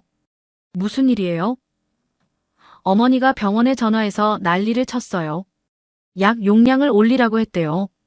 영숙의 심장이 덜컥 내려앉았습니다. 약 용량을 올린다고요? 지금 수진 씨 상태가 안 좋아질 수 있어요. 어머니가 일부러 그러는 거예요. 왜요? 왜 그러는 거예요? 후견인 심사가 며칠 안 남았잖아요. 그 전에 수진 씨가 완전히 못 움직이게 하려는 거예요. 영숙은 다리에 힘이 풀렸습니다. 로비 의자에 주저앉았죠. 시어머니가 마지막 발악을 하고 있었습니다. 법원에서 졌으니까 다른 방법을 쓰는 거였죠. 수진이를 더 깊이 가라앉혀서 후견인 심사에서 이기려는 겁니다. 어떡해요? 어떡하면 좋아요? 제가 병원 상황을 계속 알려드릴게요. 지금은 어머니가 병원에 있어서 제가 움직이기 힘들어요. 전화를 끊고 영숙은 한참을 멍하니 앉아 있었습니다. 법적으로 이겼는데도 아무것도 할 수 없었습니다. 병원이 시어머니 편이니까요. 저녁이 되어서야 신우이에게서 다시 연락이 왔습니다. 사돈어른, 어머니 집에 가셨어요. 지금이에요. 지금이라니요? 병원에 가세요. 제가 방법을 찾았어요. 영숙은 바로 택시를 잡았습니다. 병원으로 달려가는 동안 심장이 터질 것 같았죠. 병원 뒷문에서 신우이가 기다리고 있었습니다. 주변을 두리번거리며 영숙을 맞았죠. 사돈어른 빨리요. 간호사 교대 시간이에요. 신우이가 앞장서서 비상계단으로 올라갔습니다. 5층에 도착하니 복도가 조용했죠. 간호사 스테이션에 사람이 없었습니다. 지금이에요. 빨리 들어가세요. 영숙이 508호 문을 열고 들어갔습니다. 수진이가 침대에 누워 있었죠. 그런데 상태가 이상했습니다. 얼굴이 더 창백해져 있었습니다. 눈도 뜨지 못하고 있었죠. 숨소리도 약해진 것 같았습니다. 수진아, 수진아. 영숙이 급하게 다가가서 손을 잡았습니다. 차가웠죠. 얼음장처럼 차가웠습니다. 수진아, 엄마야. 눈 떠봐. 수진의 눈꺼풀이 파르르 떨렸습니다. 겨우 눈을 떴죠. 하지만 초점이 없었습니다. 약 기운에 취해 있는 게 분명했습니다. 영숙은 링거를 살폈습니다. 약 이름이 적힌 라벨이 보였죠. 휴대폰으로 사진을 찍었습니다. 신우이가 병실로 들어왔습니다. 차트를 집어들더니 확인했죠. 약 용량이 2배로 늘었어요. 이러면 수진 씨가 완전히 못 움직여요. 영숙은 분노로 몸이 떨렸습니다. 시어머니가 정말 이렇게까지 할 줄이야. 이거 그냥 뺄 수 있어요? 뺄 수는 있는데 의료 기록에 남아요. 제가 할 수 있는 건 아니고요. 신우이가 잠시 생각하더니 말했습니다. 내일 아침에 다른 방법을 쓸게요. 제가 어머니 몰래 담당 의사 바꿔달라고 병원에 요청할게요. 그게 돼요? 보호자가 사돈어른이니까 가능해요. 담당 의사가 바뀌면 약도 다시 처방받을 수 있어요. 영숙은 수진의 손을 꽉 잡았습니다. 수진아, 조금만 참아. 엄마가 꼭 꺼내줄게. 수진의 손가락이 미세하게 움직였습니다. 힘이 빠져서 겨우 움직이는 거였죠. 그래도 엄마 손을 잡으려고 애쓰는 게 느껴졌습니다. 영숙은 눈물을 참으며 병실을 나왔습니다. 신우이와 함께 비상계단으로 내려왔죠. 사돈어른, 시간이 없어요. 후견인 심사가 사흘 뒤에요. 알아요. 어떻게든 해야 해요. 내일 아침에 제가 연락드릴게요. 담당 의사 바꾸는 거 성공하면요. 신우이와 헤어지고 모텔로 돌아왔습니다. 영숙은 침대에 앉아서 한참을 울었죠. 법원에서 이겼는데도 아직 딸을 구하지 못했습니다. 시어머니가 병원을 손에 쥐고 있으니까요. 이대로 가다가는 후견인 심사에서 질 수도 있었습니다. 그날 밤 영숙은 잠을 이루지 못했습니다. 천장만 바라보며 생각했죠. 어떻게 해야 할까요? 어떻게 해야 딸을 살릴 수 있을까요? 새벽이 되어서야 겨우 잠이 들었습니다. 꿈속에서 수진이가 울고 있었죠. 엄마, 살려줘. 그 소리가 계속 들렸습니다. 아침에 휴대폰이 울려서 깼습니다. 신우이였죠. 사돈어른, 좋은 소식이에요. 뭔데요? 담당 의사 바뀌었어요. 새 의사 선생님이 약 처방 다시 확인한대요. 영숙은 벌떡 일어났습니다. 정말요? 네. 그리고 산소호흡기도 검토한대요. 필요 없으면 빼겠다고요. 영숙의 눈에서 눈물이 흘러내렸습니다. 드디어 길이 열리는 것 같았죠. 사돈어른, 오후에 병원으로 오세요. 새 의사 선생님이 보호자 면담하겠대요. 알겠어요. 꼭 갈게요. 전화를 끊고 영숙은 두 손을 모았습니다. 이번에는 정말 될 것 같았습니다. 딸을 살릴 수 있을 것 같았죠. 하지만 아직 안심하기엔 일렀습니다. 시어머니가 또 무슨 수를 쓸지 몰랐으니까요. 후견인 심사가 사흘밖에 안 남았습니다. 그 전에 수진이가 정상이라는 걸 증명해야 했죠. 영숙은 옷을 갈아입고 병원으로 향했습니다. 이번이 마지막 기회였습니다. 반드시 성공해야 했죠. 오후에 병원에 도착하니 신우이가 로비에서 기다리고 있었습니다. 얼굴에 미소가 번져 있었죠. 사돈어른, 새 담당 의사 선생님이 위에서 기다리고 계세요. 어머니는요? 아직 몰라요. 제가 일부러 안 알렸어요. 두 사람은 엘리베이터를 타고 5층으로 올라갔습니다. 간호사 스테이션 앞에 젊은 의사가 서 있었죠. 30대 초반쯤 되어 보였습니다. 보호자분이시죠? 저 새로 담당 맡은 이 선생입니다. 의사가 손을 내밀었습니다. 영숙이 손을 잡았죠. 네, 환자 친정어머니예요. 잘 부탁드립니다. 일단 환자 상태부터 확인해 봤는데요. 이상한 점이 좀 있어서요. 의사가 차트를 펼쳐 보여줬습니다. 산소호흡기가 필요한 상태가 아니에요. 자가 호흡이 충분히 가능하거든요. 그럼 왜 끼고 있었던 거예요? 이전 담당 의사 처방이 그렇게 되어 있었어요. 보호자 요청이라고 적혀 있던데요. 영숙은 이를 악물었습니다. 시어머니가 일부러 그렇게 한 거였죠. 그리고 안정제 용량도 과다해요. 이 정도면 환자가 제대로 의식을 유지하기 어려워요. 의사가 고개를 저었습니다. 솔직히 말씀드리면 이건 치료가 아니에요. 환자를 일부러 못 움직이게 만든 거예요. 영숙은 눈물이 핑 돌았습니다. 의사 입에서 직접 그 말을 듣고 나니 더 분노가 치밀었죠. 지금 바꿔주실 수 있어요? 네. 보호자 동의 받고 바로 조치하겠습니다. 산소호흡기 빼고 안정제 용량도 정상으로 낮출게요. 영숙은 연신 고개를 숙였습니다. 감사합니다. 정말 감사합니다. 의사와 함께 508호로 들어갔습니다. 수진이가 침대에 누워 있었죠. 여전히 창백한 얼굴이었습니다. 의사가 먼저 링거를 확인했습니다.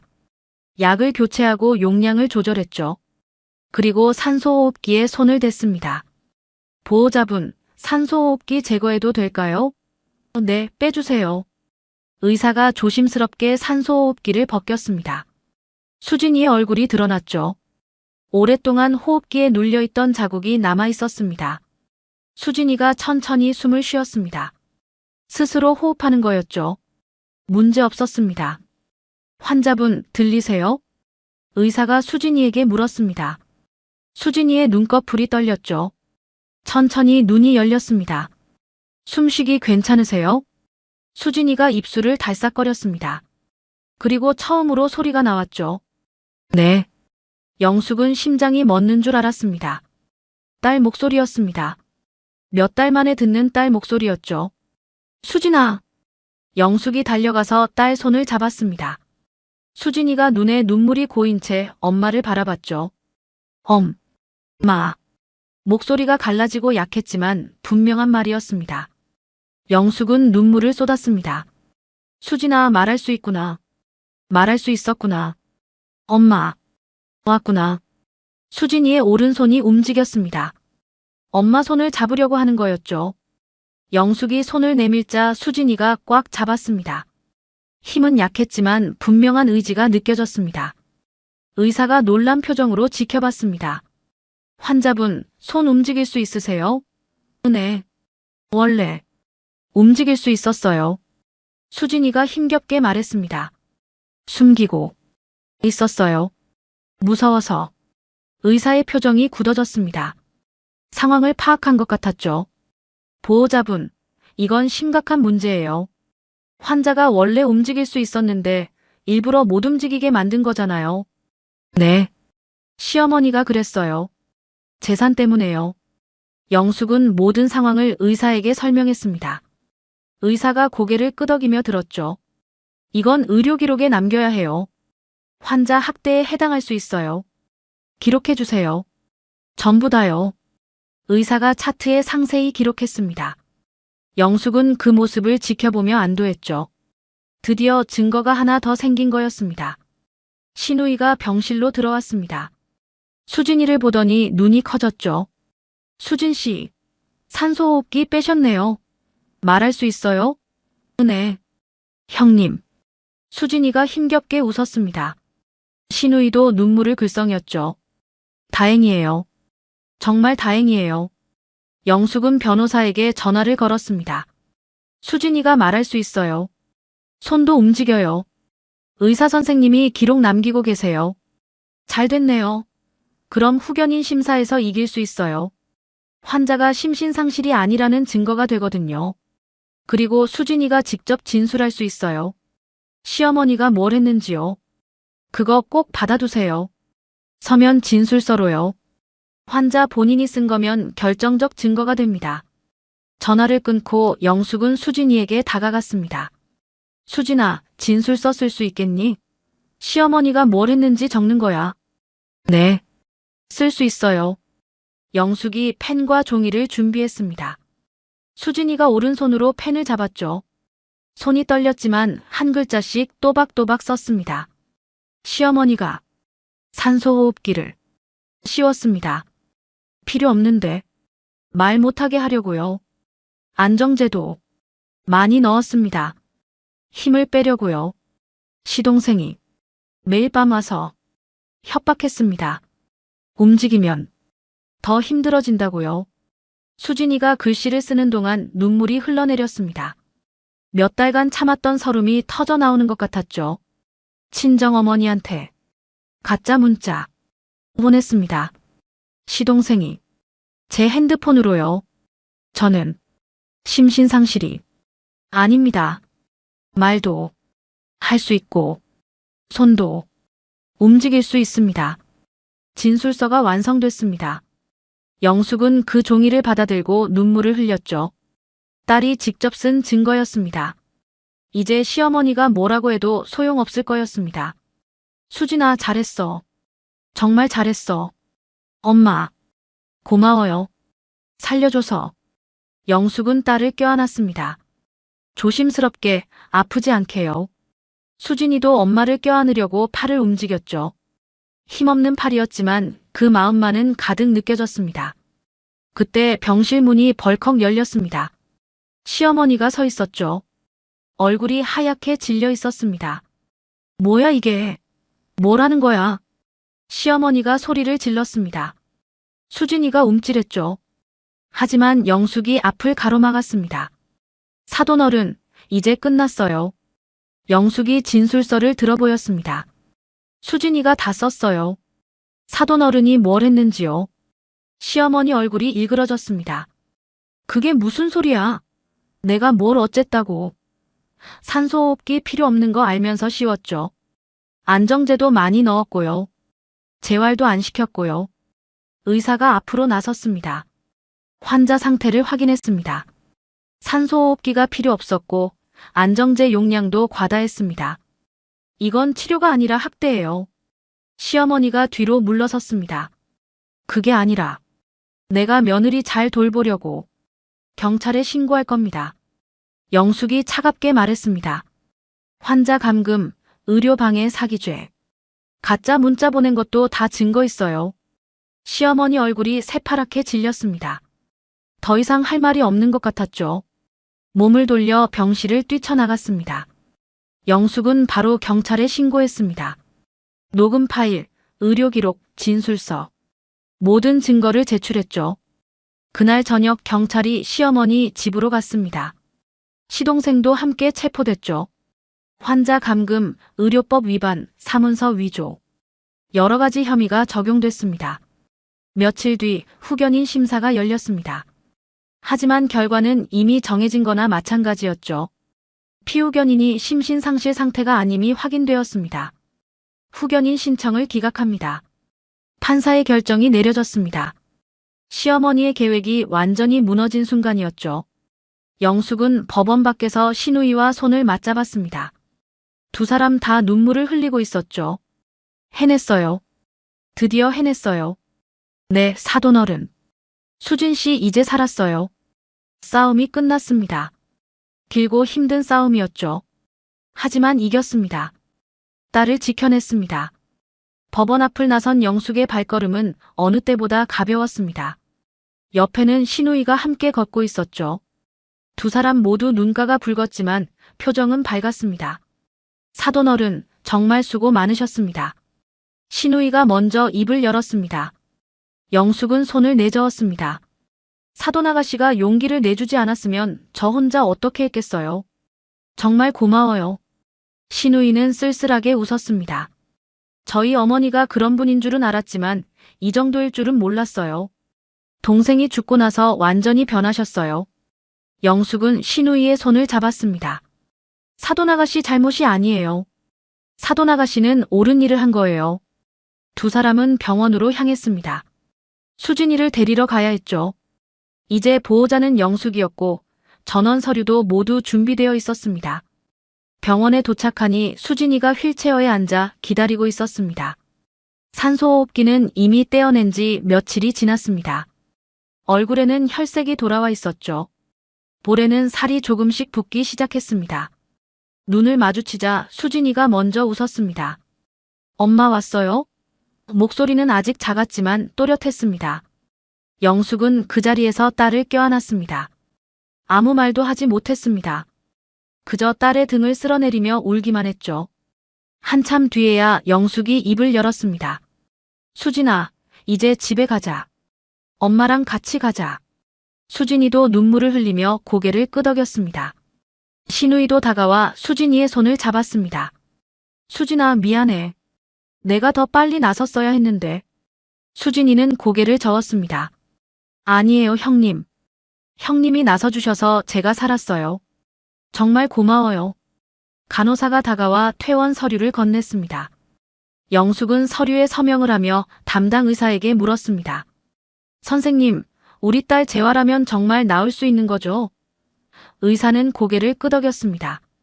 네, 충분히 가능합니다. 꾸준히 재활 치료를 받으시면 일상생활이 가능한 수준까지 회복하실 수 있습니다. 영숙은 가슴을 쓸어내렸습니다. 그 말 한마디가 얼마나 큰 위로가 되는지 몰랐습니다. 세 사람은 병원 로비를 나섰습니다. 밖에는 봄 햇살이 내리쬐고 있었습니다. 몇 달 만에 느끼는 따스함이었죠. 수진이는 눈을 감고 햇빛을 맞았습니다. 엄마, 해가 이렇게 좋은 줄 몰랐어요. 그 병실에서는 커튼도 못 열게 했거든요. 영숙은 딸의 머리를 쓰다듬었습니다. 앞으로는 매일 이렇게 해볼 거야. 실컷 쬐자. 신우이가 차를 가져왔습니다. 수진이를 조심스럽게 뒷좌석에 태웠습니다. 휠체어는 트렁크에 실었죠. 차가 출발했습니다. 영숙은 뒷좌석에서 딸의 손을 꼭 잡고 있었습니다. 창밖으로 도시의 풍경이 지나갔습니다. 수진이는 그 풍경을 물끄러미 바라보았습니다. 엄마, 저 이 거리 못 본 지 정말 오래됐어요. 사고 나고 나서 한 번도 못 나왔거든요. 영숙은 딸의 손을 더 꼭 쥐었습니다. 이제 실컷 보자. 가고 싶은데 다 가자. 몇 시간을 달려 시골집에 도착했습니다. 작은 마당에는 영숙이 키우던 텃밭이 있었습니다. 고추, 상추, 깻잎이 자라고 있었죠. 수진이는 휠체어에 앉아 마당을 둘러보았습니다. 엄마, 여기 하나도 안 변했네요. 결혼하기 전에 왔을 때랑 똑같아요. 영숙은 웃으며 대답했습니다. 그럼. 엄마가 여기서 너 기다렸어. 언젠가 올 줄 알았거든. 신우이가 짐을 내리며 말했습니다. 사돈어른, 방은 어디로 쓰면 될까요? 영숙은 안방을 가리켰습니다. 안방이 제일 따뜻해요. 수진이 거기서 지내게 하고 사돈아가씨랑 나는 건넌방 쓰면 돼요. 신우이가 고개를 저었습니다. 저는 오늘 저녁에 올라가야 해요. 회사에 휴가를 길게 못 냈거든요. 영숙은 아쉬운 표정을 지었습니다. 벌써 가게요? 하룻밤만 자고 가지. 신우이는 미안한 듯 웃었습니다. 다음 주 주말에 다시 내려올게요. 수진이 재활 시작하면 자주 올게요. 저녁이 되었습니다. 영숙은 정성껏 밥상을 차렸습니다. 된장찌개, 계란말이, 나물 3가지. 시골에서 나는 재료로 만든 소박한 밥상이었죠. 수진이는 숟가락을 들고 밥을 떴습니다. 오른손이 조금 떨렸지만 스스로 해냈습니다. 엄마, 밥이 이렇게 맛있는 줄 몰랐어요. 병원에서는 죽만 먹었거든요. 영숙은 딸의 밥그릇에 반찬을 올려주었습니다. 많이 먹어. 살 좀 쪄야 해. 신우이도 밥을 먹으며 말했습니다. 사돈어른 음식 솜씨가 정말 좋으시네요. 이런 집밥 오랜만이에요.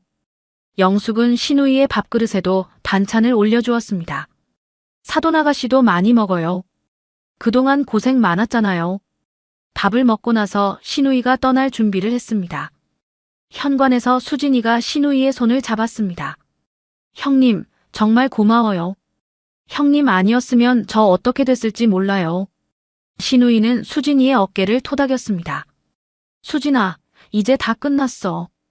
열심히 재활해서 빨리 걷자. 내가 응원할게. 신우이가 떠나고 집이 조용해졌습니다. 영숙은 딸을 안방에 눕히고 이불을 덮어주었습니다. 수진아, 오늘 많이 힘들었지? 푹 자. 수진이는 엄마의 손을 잡았습니다. 엄마, 옆에 있어줘요. 혼자 있으면 무서워요. 영숙은 딸 옆에 누웠습니다. 그래, 엄마 여기 있어. 안 가. 일주일 뒤, 첫 재활 치료가 시작되었습니다. 시내에 있는 재활병원까지 차로 30분 거리였습니다. 영숙은 매번 딸을 데리고 다녔습니다. 재활의학과 전문의가 수진이의 상태를 꼼꼼히 살폈습니다. 오른팔은 이미 상당히 회복되셨네요. 왼팔도 신경 반응이 있습니다. 다리는 시간이 좀 걸리겠지만 가능성이 있습니다. 수진이의 눈에 눈물이 고였습니다. 선생님, 정말요? 제가 다시 걸을 수 있어요? 의사는 고개를 끄덕였습니다. 포기하지 않으시면 가능합니다. 매일 운동하셔야 해요. 그날부터 수진이는 열심히 재활에 매달렸습니다. 평행봉을 잡고 일어서는 연습, 공을 쥐었다 놓는 손 운동, 다리를 들어 올리는 근력 운동. 하나하나가 고통스러웠지만 포기하지 않았습니다. 영숙은 치료실 밖에서 유리창 너머로 딸을 지켜보았습니다. 수진이가 이를 악물고 버티는 모습이 보였습니다. 다리가 떨렸지만 멈추지 않았죠. 영숙은 그 모습을 보며 조용히 눈물을 닦았습니다. 한 달이 지났습니다. 수진이는 이제 보조기구를 잡고 몇 걸음씩 걸을 수 있었습니다. 여전히 불안정했지만 분명한 진전이었습니다. 어느 날 저녁 신우이가 꽃다발을 들고 찾아왔습니다. 약속대로 주말마다 내려오고 있었죠. 수진아, 축하해. 오늘 10걸음 걸었다며. 수진이는 웃으며 꽃을 받았습니다. 형님, 고마워요. 형님이 응원해주니까 힘이 나요. 신우이는 마루에 앉으며 말했습니다. 수진아, 우리 이제 진짜 가족하자. 우리 엄마랑 동생은 그렇게 됐지만 나는 너랑 사돈어른이랑 가족하고 싶어. 수진이는 눈물을 글썽이며 고개를 끄덕였습니다. 형님, 나도요. 형님이 없었으면 저 아직도 그 병실에 갇혀 있었을 거예요. 영숙도 옆에 앉았습니다. 우리 셋이 새 가족이야. 피는 안 섞였어도 마음으로 맺은 가족이야. 세 사람은 서로의 손을 잡았습니다. 2달이 더 지났습니다. 수진이는 이제 보조기구 없이 몇 걸음을 걸을 수 있었습니다. 물론 아직 오래 걷지는 못했습니다. 하지만 스스로 화장실을 가고 밥상 앞에 앉을 수 있었죠. 어느 날 오후 수진이가 영숙을 불렀습니다. 엄마, 나 편지 쓰고 싶어요. 영숙은 고개를 갸웃했습니다. 편지? 누구한테? 수진이는 웃으며 대답했습니다. 엄마한테요. 그리고 형님한테요. 고마운 마음을 글로 남기고 싶어요. 영숙은 종이와 펜을 가져다 주었습니다. 수진이는 오른손으로 천천히 글을 썼습니다. 예전보다 훨씬 또렷한 글씨였습니다. 엄마, 저를 살려주셔서 고마워요. 그 병실에서 쪽지를 쓸 때 엄마가 와주실 거라고 믿었어요. 엄마가 오셔서 제 눈동자를 봐주셨을 때 저는 살았다고 느꼈어요. 사랑해요, 엄마. 수진이는 또 한 장을 썼습니다. 형님, 용기를 내주셔서 고마워요. 형님이 아니었으면 저는 아직도 그곳에 있었을 거예요. 형님도 힘들었을 텐데 저를 도와주셨잖아요. 이제 우리 진짜 가족이에요. 고마워요, 형님. 영숙은 그 편지를 읽고 한참을 울었습니다. 수진아, 엄마도 네가 있어서 행복해. 네가 살아줘서 고마워. 다음 주말 신우이가 왔을 때 수진이가 편지를 건넸습니다. 신우이는 편지를 읽고 눈물을 흘렸습니다. 수진아, 이거 내가 평생 간직할게. 고마워. 영숙이 말했습니다. 이 편지들 액자에 넣어서 걸어두자. 우리가 이겨낸 증거니까. 수진이와 신우이가 동시에 고개를 끄덕였습니다. 며칠 뒤 영숙은 마을 액자 가게에서 나무 액자 2개를 샀습니다. 수진이가 쓴 편지를 각각 액자에 넣었죠. 거실 벽에 나란히 걸었습니다. 3달이 되던 날 수진이는 드디어 마당을 걸었습니다. 보조기구 없이 한쪽 끝에서 다른 쪽 끝까지 20걸음이 넘었습니다. 영숙은 마당 끝에서 2팔을 벌리고 기다렸습니다. 수진아, 잘하고 있어. 천천히 와. 엄마가 여기 있어. 수진이는 한 발 한 발 내디뎠습니다. 다리가 떨렸지만 멈추지 않았죠. 신우이는 옆에서 혹시 모를 상황에 대비해 따라 걸었습니다. 수진아, 거의 다 왔어. 조금만 더. 마침내 수진이가 영숙의 품에 안겼습니다. 엄마, 나 걸었어요. 내 발로 걸었어요. 영숙은 딸을 꼭 안으며 울었습니다. 그래, 우리 딸 해냈어.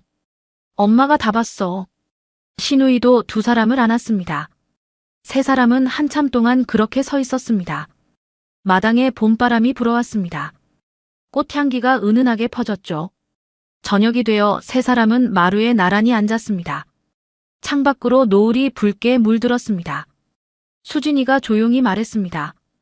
엄마, 저 이제 진짜 살았어요. 그 병실에서 쪽지 쓸 때는 이런 날이 올 줄 몰랐어요. 영숙은 딸의 어깨를 감싸 안았습니다. 다 지나갔어. 이제 앞만 보자. 신우이가 말했습니다. 우리 앞으로도 이렇게 함께하자. 명절이고 뭐고 다 같이 보내자. 영숙이 웃으며 대답했습니다.